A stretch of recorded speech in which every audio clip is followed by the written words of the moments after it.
My daughter-in-law stole from us for years, until I handed the police her own evidence. The woman carried the saddle toward my wife like she was bringing a child to be blessed.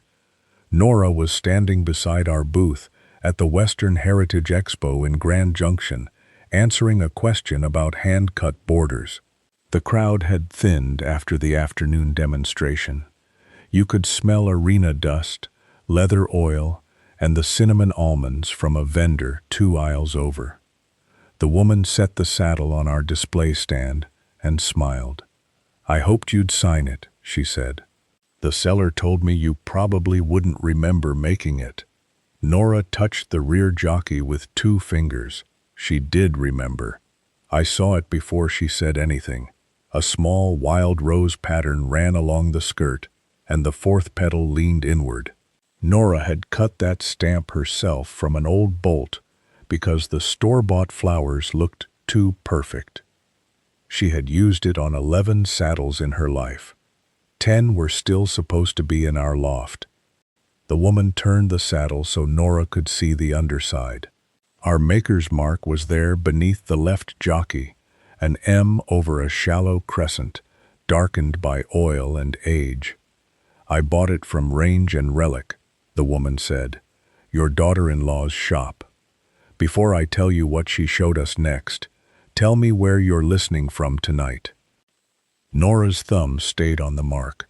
My daughter-in-law, Kendra, had told us her online shop sold estate tack, trade-ins, and repaired pieces that other owners no longer wanted. She had never told us she was selling ours. The woman must have noticed something in Nora's face. "She said it came from a closed workshop," she added. "I paid $3,800 for it. Is that a problem?" Nora looked at me. I had spent 42 years building and repairing saddles. I could tell when a tree had twisted by setting it on a flat bench. I could hear a dry stitch before I could see it. But standing there with that woman, waiting for an answer, I could not tell whether I was looking at one bad decision or the first visible piece of something we had missed for years. "Would you send me the listing?" I asked. She did more than that. She showed me the seller's provenance packet on her phone. Kendra had made a polished little catalog for expensive buyers. It included close-up photographs, condition notes, measurements, and short videos of each item turned upside down so buyers could inspect the tree and maker's mark. The first video was the saddle in front of us. The second showed a pair of silver-mounted tapaderos that had belonged to Nora's father. The third showed a youth saddle I had built for Caleb when he was 12. Our son's name was still stamped under the cantle. I did not accuse the woman of anything. She had paid for the saddle in good faith, and the worry on her face was already enough. I gave her my business card and asked her not to sell it until we spoke again. Then Nora and I packed our booth early. She folded the tablecloth twice, opened it and folded it again. That was how she handled anger. She gave her hands a job until her voice could be trusted.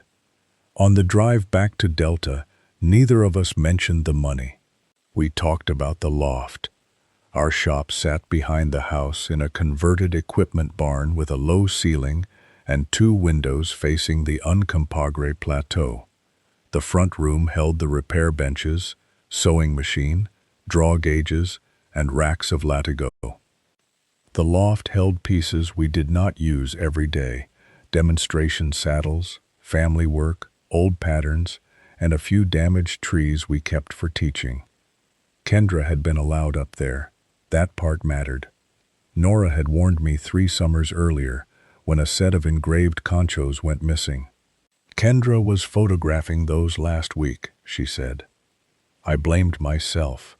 I had moved things before and forgotten. I told Nora I probably put them in the lower cabinet. We found the empty velvet pouch there and nothing else. I still let the matter go. By the time we reached home after the expo, the light over the shop door had come on automatically. Nora did not go inside. "Call them first," she said. "Tonight, before you start counting everything like they're strangers. They may have taken Caleb's saddle.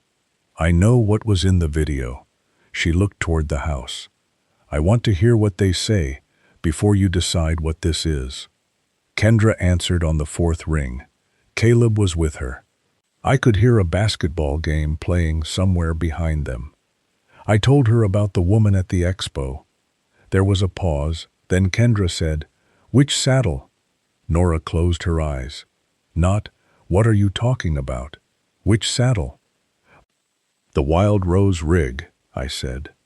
"Oh, that one." Caleb lowered the television. Kendra explained that she believed the saddle was clearance inventory. She said it had sat unused for years and that I had once told her to turn old loft pieces into cash. "I said trade-ins in seconds," I told her. "You said the loft was dead money. I said the damaged trees were dead space. No, Wade, you said—" "Don't call him Wade right now," Nora said. Kendra stopped. Caleb came onto the phone. "Dad, this sounds like a misunderstanding. We can fix one saddle." "One?" I asked. He did not answer quickly enough. I asked them to come to the shop the next morning and bring a complete list of anything from our property that Kendra had sold. Kendra said she had orders to pack. 10 o'clock, Nora said. "Please." At 10:15 the next morning, Caleb arrived alone. He wore a work jacket with the logo of the livestock transport company where he dispatched trailers. He had stopped building saddles with me years earlier. The work bothered his wrists, and he hated how long I could spend deciding whether a border was half an inch too wide. Kendra, he said, was home with a migraine. I asked for her sales list. He handed me nothing. "She says you told her she could sell old stock," he said. Nora was already climbing the loft stairs. We followed. Dust showed the shapes of missing saddle stands before we found the first empty space. Then the second. Then a row where 4 headstalls had hung. The youth saddle I made for Caleb was gone. So was Nora's father's ranch saddle, the one with a repaired horn and a dark patch where his right leg had rubbed the skirt for 30 years. Nora stood under the bare hooks. "How many?" she asked. Caleb rubbed his wrist. "I don't know. You live with the person selling them.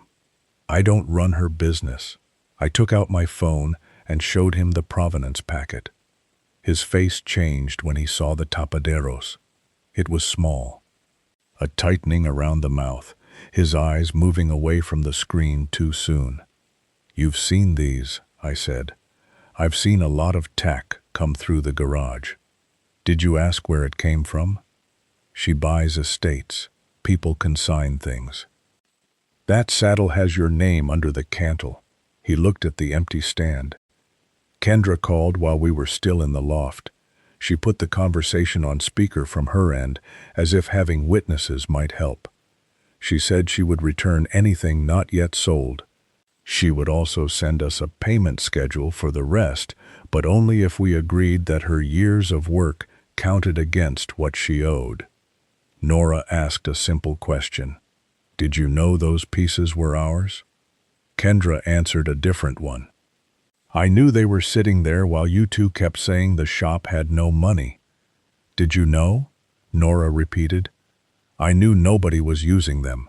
I told her to send the full archive by 6 that evening and bring every unsold item back the next morning." "If you don't," I said, "I'm reporting it."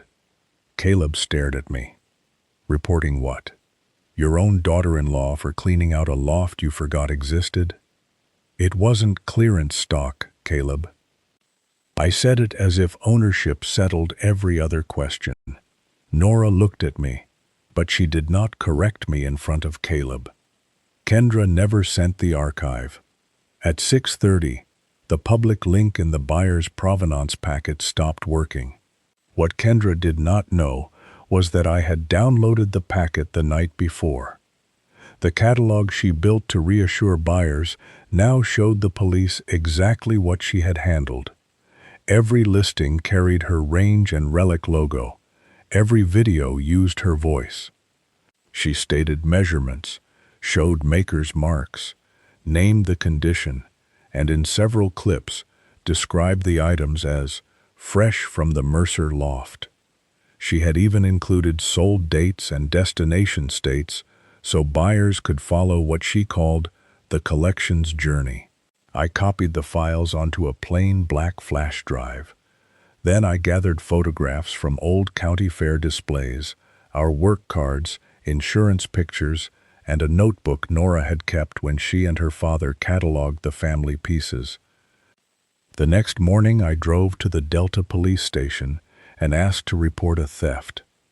I handed the officer the black flash drive containing Kendra's catalog before I sat down. He left the videos unopened at first and began with the question of permission. He asked whether Kendra had permission to enter the shop. I said yes. He asked whether we had a written agreement defining what she could sell. I said no. He asked whether we had ever paid her in merchandise. I said not intentionally. Then he looked at me over the top of his monitor. Family property cases get disputed fast, he said. Are you prepared for your son to say these were gifts? I looked at the drive beside his keyboard. No, I said. But I'm prepared for him to tell the truth. He entered the drive into the report and wrote a receipt for it. I had made a criminal complaint, not another family warning. A detective named Marisol Vega called me 4 days later. She asked Nora and me to come in separately from Caleb and Kendra. She also told me not to contact buyers, not to demand property back, and not to post accusations online. I had already typed a message for our business page. Nora made me delete it. Let them investigate, she said. They are moving slowly. They are moving carefully. You don't know that. No, I know you. She took the phone from my hand and set it screen down on the counter. When you feel cornered, you make things bigger. You were about to do it again. I did not like hearing that. I liked it less because she was right. While we waited for the detective's interview, I kept returning to how Kendra entered our shop 8 years earlier. She rebuilt our embarrassing website, photographed the work, answered buyers at night, and drove hours to county fairs for deliveries. The first online order she brought us was a breast collar headed to Wyoming. The shipping printer jammed 3 times. Kendra sat on the shop floor with the machine open across her knees while Caleb read instructions from his phone. Nora made hot chocolate. I complained about padded mailers. When the label finally printed, Kendra held it up like a winning lottery ticket. She had once seemed proud to put our name on the box. We never made her employment clear. I paid her unevenly, checks in good months, cash I called gas money, a used trailer instead of regular wages. She covered advertising twice and never recovered all of it. When she asked for inventory software, I said 30 years of work cards were enough. She stopped asking. Leaving both her pay and our inventory vague was my mistake. Detective Vega met us in a small interview room with a square table bolted to the floor. She wanted to know who built each saddle, where it had been stored, who had access, and whether anything had been promised to Caleb. The youth saddle was difficult. We built it for Caleb, but kept it after he outgrew it because he did not want it in his garage. Did he give it back? Vega asked. Nora looked at me. He left it. The ranch saddle was clearer. Nora's father left it to her in his will, and decades of photographs showed it in the family. The tapaderos had been displayed under her name at 2 heritage shows. Other pieces had no work card or had once been trade-ins. Vega circled 6 items. These are strong, she said. The others may take more. Her videos say they came from our loft. That proves where they were, Vega said. Not whether she had permission. Then she asked how we paid Kendra. I described checks, cash, the trailer, the photo room, and storage in our west shed. The arrangement sounded worse each time I added another piece. Kendra had worked without a contract, and we had benefited. That did not authorize taking our property. The theft did not make our arrangement fair. When we left the station, Nora stood beside the truck without opening her door. You never told me you gave them the trailer instead of paying her, she said. I gave it to Caleb. Kendra sold it and put the money into her business. You both decided that. You knew she was doing work for us. I paid her. Sometimes. The parking lot was nearly empty. A city worker was replacing a trash bag near the entrance, pulling the plastic tight around the rim while we argued in lowered voices. Nora asked how much Kendra had earned from the online orders she created. I did not know. She asked how much extra business the new website brought us. I did not know that either. You know where every saddle came from, she said. You don't even know what we paid her. She stole from you. Yes, the word came out flat. She stole from us.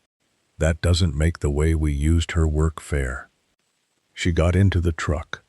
For the next 2 weeks, very little happened where I could see it. Detective Vega contacted buyers and asked us to identify each item without guessing.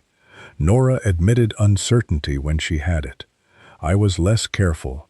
I wanted every familiar tooling pattern to be ours. Nora reminded me that other makers used wild roses and basket stamps. A maker's mark or repair scar could prove more than a memory. Kendra returned 4 unsold items by leaving them outside the west shed at 5 in the morning. She did not knock.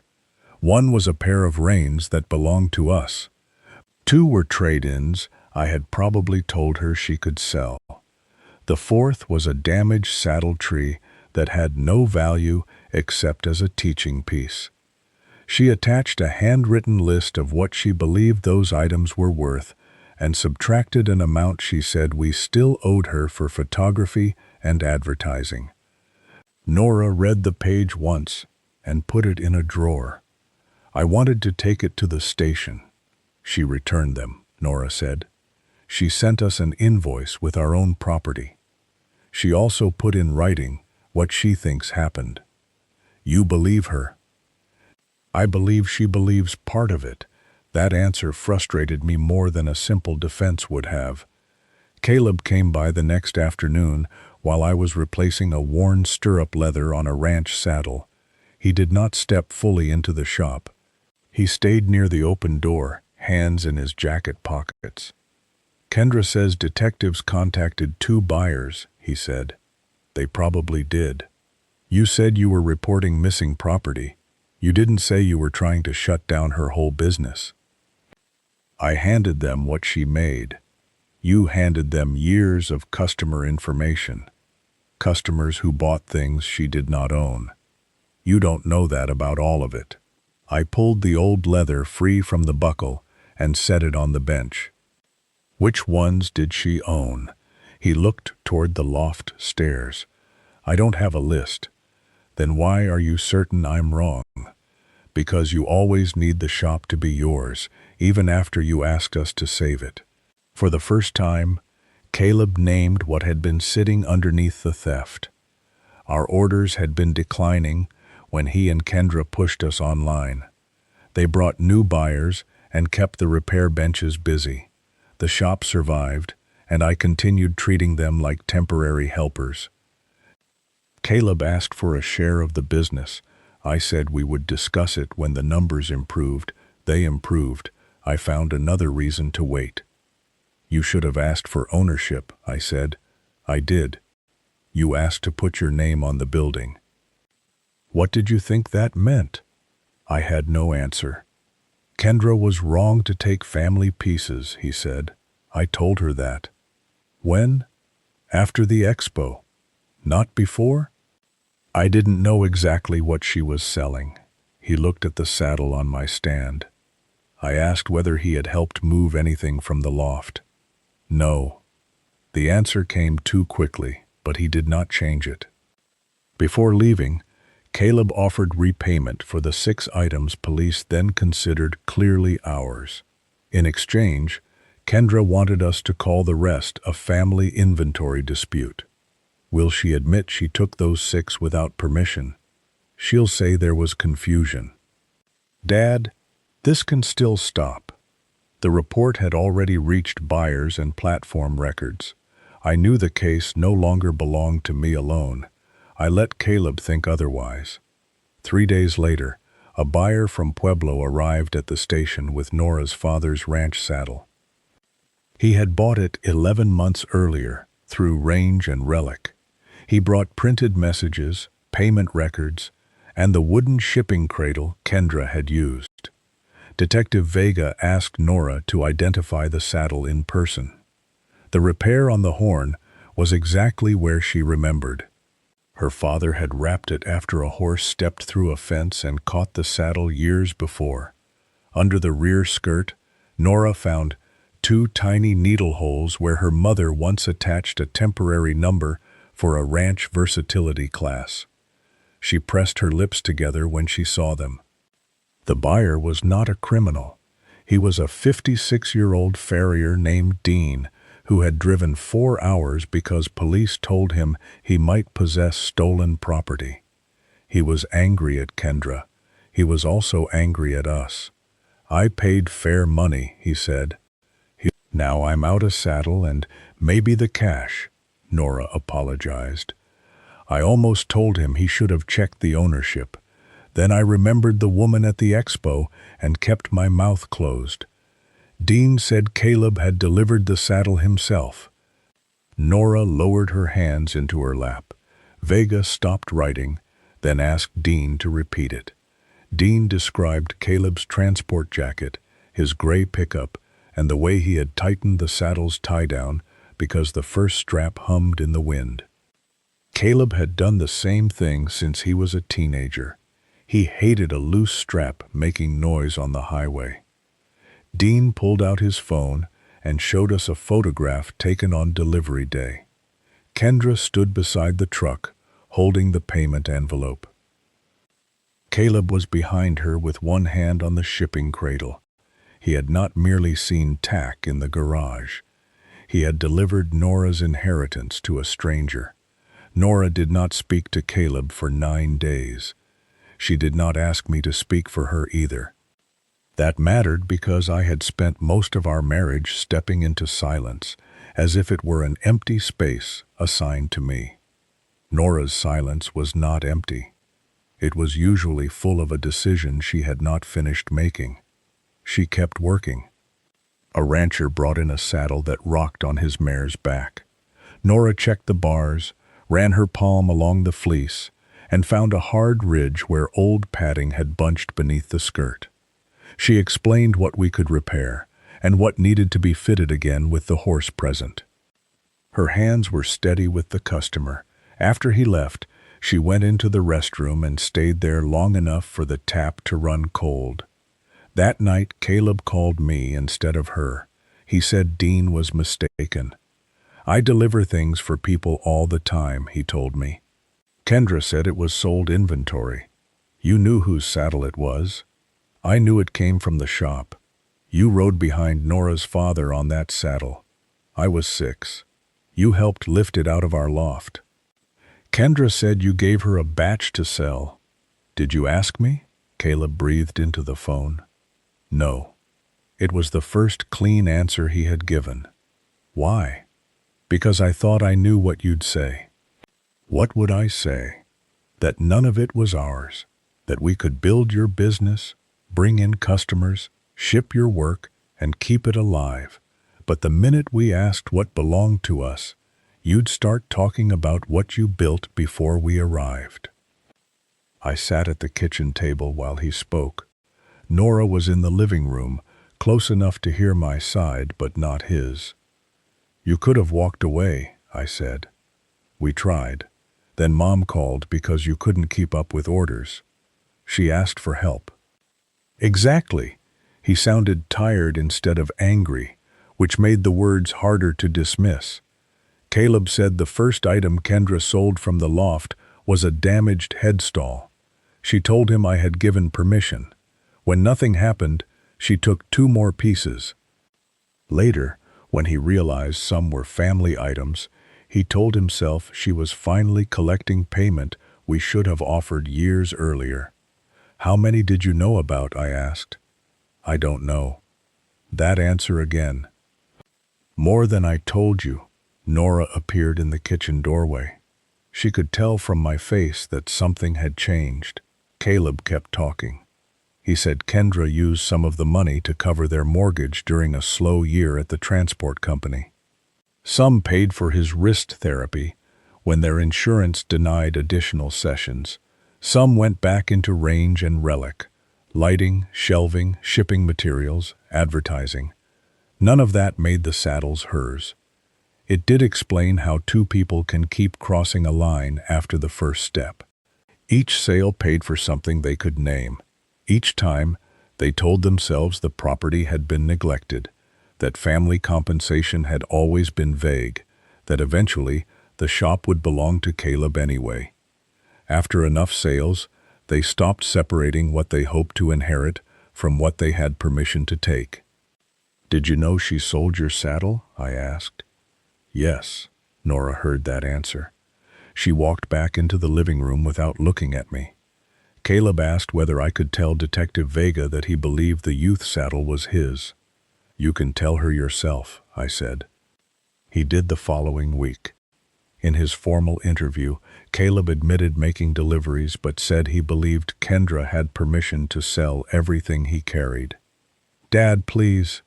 I'm not giving the police your answer for you. I'm asking you not to make it sound worse. I don't know how to make it sound. The call ended without either of us saying goodbye. Nora slept in the guest room that night, not because she blamed me for Caleb's choice, but because I had turned a family problem into a police case before she understood how far our son was involved. You gave me one evening, I said from the hallway. I asked you to call them first. I didn't say I understood everything the next morning. They lied twice. And you wanted a clean line. Thief on one side, victim on the other. You are a victim. Yes, and I'm still Caleb's mother. The door remained open, but she did not invite me in. I returned to the shop after midnight. The barn heater clicked on and off, without warming the loft. I switched on the lamp over my old stamping bench and found a scrap fender in the bottom drawer. Caleb had practiced on it when he was 13. The first row of basket stamps wandered upward, the second crowded together. Halfway down, the impressions became even because I had finally stopped correcting his hand and let him find the rhythm himself. I had kept that scrap for 28 years. I set it on the bench and reached for a knife to cut it into smaller sample pieces for students. The blade touched the leather. I could not press down. I placed the knife beside it and sat on the stool. For several minutes, the only sound was the heater fan and a loose halter ring tapping against the wall whenever the wind moved the door. I had thought protecting the shop meant keeping ownership clear, yet I had kept Caleb close enough to work and far enough from authority that resentment could grow without ever having to name itself. He still chose to help sell what was not his. I still chose the arrangement that made it easy for everyone to pretend. My eyes watered, and I rubbed them with the heel of my hand before anything could fall. Then I put the practice fender back in the drawer. I did not cut it.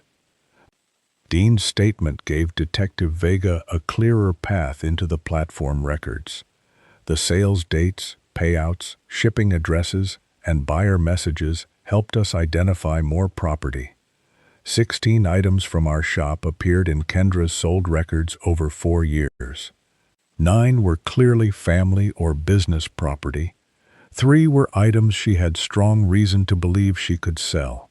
The remaining 4 were disputed enough that Nora and I stopped claiming certainty. That division mattered. I wanted the story to be one long theft. The evidence would not support that.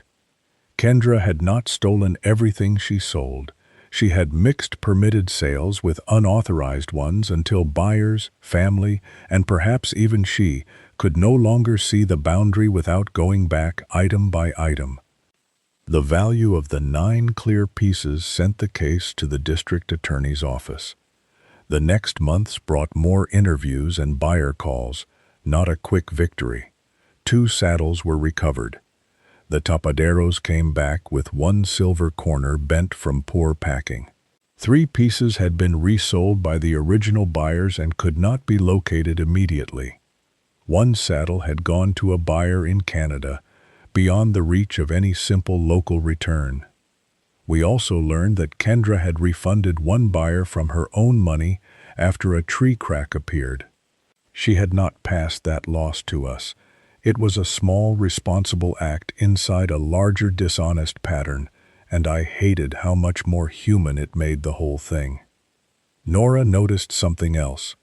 In Kendra's videos, she never claimed she made the saddles. She praised the workmanship. She explained hand tooling accurately. She even told buyers that older Mercer pieces were becoming hard to find. What she removed was Nora's name. The Wild Rose saddle was described as the work of an unknown regional craftswoman. The tapaderos were unmarked ranch silver from a private estate. A floral headstall Nora had made after her mother died was listed as folk western leatherwork, likely mid-century inspired. Kendra used Nora's history to increase the price while making the maker anonymous. That hurt Nora more than the missing money. She filmed me cutting that border, Nora said. She knew exactly who made it. We were standing in the loft beside the empty hooks. She knew, I said. Then why erase me? I could have answered that Kendra wanted the pieces to look like estate finds instead of property taken from family. That was probably true. But I also remembered how often customers called the shop and asked for me, even when they wanted Nora's tooling. Our sign said Mercer Saddle and Repair. My name appeared first on old invoices. I had accepted praise for work that carried both our hands. She learned that here, I said. Nora looked at me. I didn't teach her to steal. No. I picked up one of the empty saddle stands and moved it against the wall. But I let people call it my work when it was ours. Nora did not forgive me for that sentence. She did not need to. She simply nodded once, because it was true. Kendra was interviewed at the station in late October. She was not arrested in front of our house or dragged from her business. She arrived with a criminal defense attorney, answered some questions, and declined others. I learned later that she admitted selling the pieces, but denied believing she lacked permission. Her explanation relied on the years of unpaid labor, the vague loft instructions, and Caleb's belief that family property would eventually pass to him. Detective Vega called me after the interview. Kendra says you told her, if it's collecting dust, make it earn its keep. Do you remember saying that? I did. I had said it about a row of consignment saddles whose owners had stopped responding.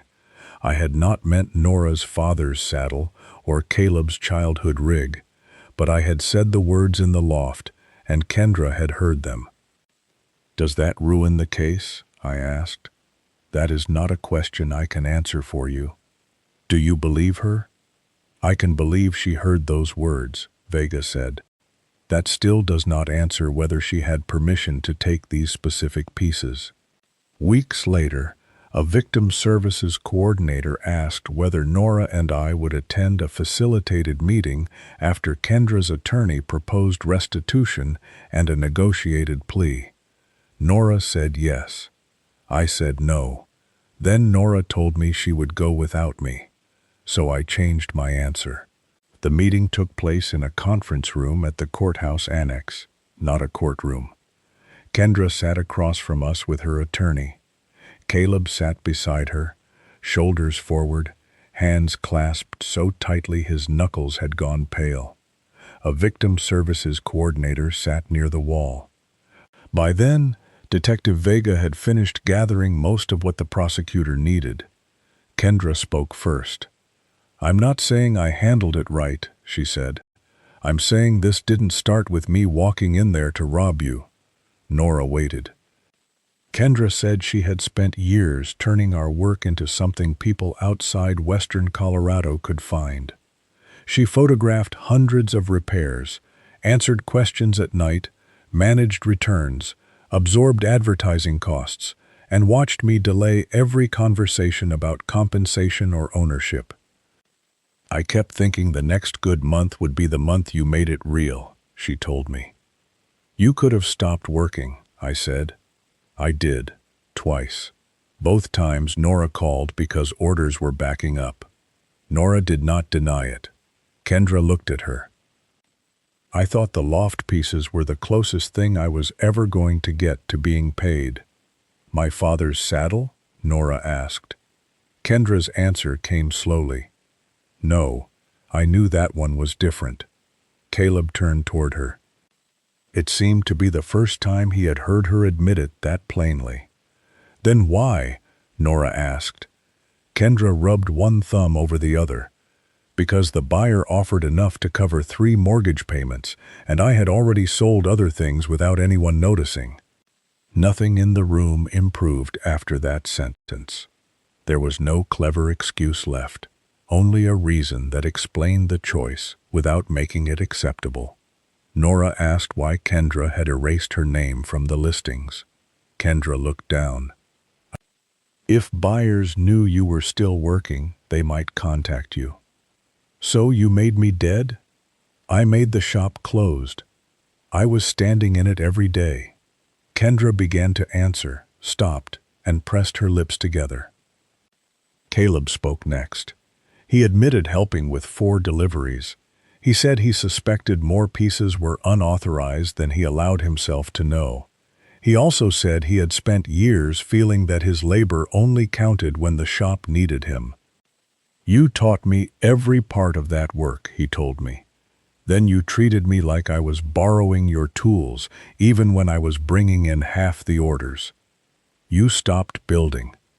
I stopped because my wrists hurt and because you made every new idea feel cheap." I did not tell Kendra to take saddles. "No," he said. "I stopped asking questions because the answers helped us." Nora asked him one question. "Did you know she sold the saddle made for you?" "Yes." "Did you want it?" Caleb stared at the table. "No." "Then you did not take it because you loved it?" "No. You took it because you thought we would not say no until you forced us to." He nodded. I could finally see what sat beneath the missing property. Caleb had stopped believing he could ask us for a place in the family's work. Instead of leaving, he stayed close enough to help Kendra take what he believed should already have been offered. I had made those conversations harder than they needed to be. Caleb still chose what he chose. Kendra's attorney proposed restitution for the 9 clearly identified items, return of anything still in her possession, cooperation locating buyers, and a public correction to her customer list. In exchange, he wanted Nora and me to support a resolution that avoided jail. The prosecutor would make the final decision. We were being asked what consequence we could live with. I wanted the full case pursued. Nora did not. We asked for 10 minutes alone. In the hallway, I told her Kendra had admitted knowing about her father's saddle. "I heard her," Nora said. "She sold 16 pieces. 9 that we can prove were ours. You're protecting her. I'm deciding what I want back. What do you want?" "My name, the pieces they can recover, the money over time, and no access to our shop again. She may do this to someone else. Then the conviction and restitution record will follow her. I'm not asking them to pretend it did not happen. I leaned against the wall beneath a bulletin board covered with county notices. Nora touched my arm. I know what she did, Nora said. Jail will not return my father's saddle. I looked through the narrow glass panel in the conference room door. Caleb sat beside Kendra, but had moved his chair several inches away. Supporting a negotiated resolution felt like letting them choose their consequence. Refusing it meant using Nora's loss to satisfy my anger after she had told me what she wanted. Agreeing with Nora cost me the clean ending I had wanted. We went back inside. Nora gave the answer. She would support a plea involving restitution, recovery cooperation, and a written acknowledgement that the items were not gifts. She would not describe the matter as a misunderstanding. I agreed. Kendra cried quietly then, but nobody moved to comfort her. Caleb placed a tissue box closer without touching her hand. The criminal case took another 4 months. The final resolution included probation, community service, restitution, and limits on Kendra's resale activity while she remained on probation. It did not feel like triumph. The prosecutor did not charge Caleb. His 4 deliveries showed that he helped Kendra's business, but the records did not establish which items he knew were unauthorized when he moved them. His admission was evasive, not precise enough to prove a knowing theft. We understood the decision. It did not erase what he had admitted to us. As part of the agreement, Kendra sent a correction through Range and Relic to every customer the platform could identify. She named Nora as the maker of the Wild Rose saddle and floral headstall, and withdrew the false estate descriptions. The message directed buyers of disputed pieces to the victim advocate. Nora read it once and closed the email. Range and Relic closed. Kendra took an office job at a feed cooperative. Caleb remained at the transport company. They stayed married, though Nora heard through a relative that they were attending counseling. 7 of the 9 clearly identified pieces eventually came back. 2 did not. We received only part of the restitution during the first year. Some buyers had losses of their own, and the court process did not turn one family's property into instant repayment. Dean, the farrier from Pueblo, recovered most of what he paid through the sales platform. He still lost travel time and the use of the saddle he thought he owned. He never became our friend. He did not owe us that. The Wild Rose saddle returned with scratches along the cantle where it had been stored against a metal rack. Nora repaired the finish, but left one mark visible. She also changed the shop sign. For 40 years it had read, Mercer Saddle and Repair. The new sign read, Wade and Nora Mercer, Saddle Makers. The old sign had hidden how much of the work was hers. The new one did not. We closed the online store Kendra had built and reopened a smaller one under an outside manager who was paid a salary and worked from a written inventory list. Every item entering the photo room received a tag stating who owned it and whether it could be sold. The system arrived years too late, but it mattered. Caleb did not enter the shop again. For 6 months, he communicated with Nora through short emails about restitution and recovered items. He sent me nothing. On the first anniversary of the expo, the Colorado Saddle Makers Group invited Nora to demonstrate her Wild Rose border at a weekend seminar. She almost declined.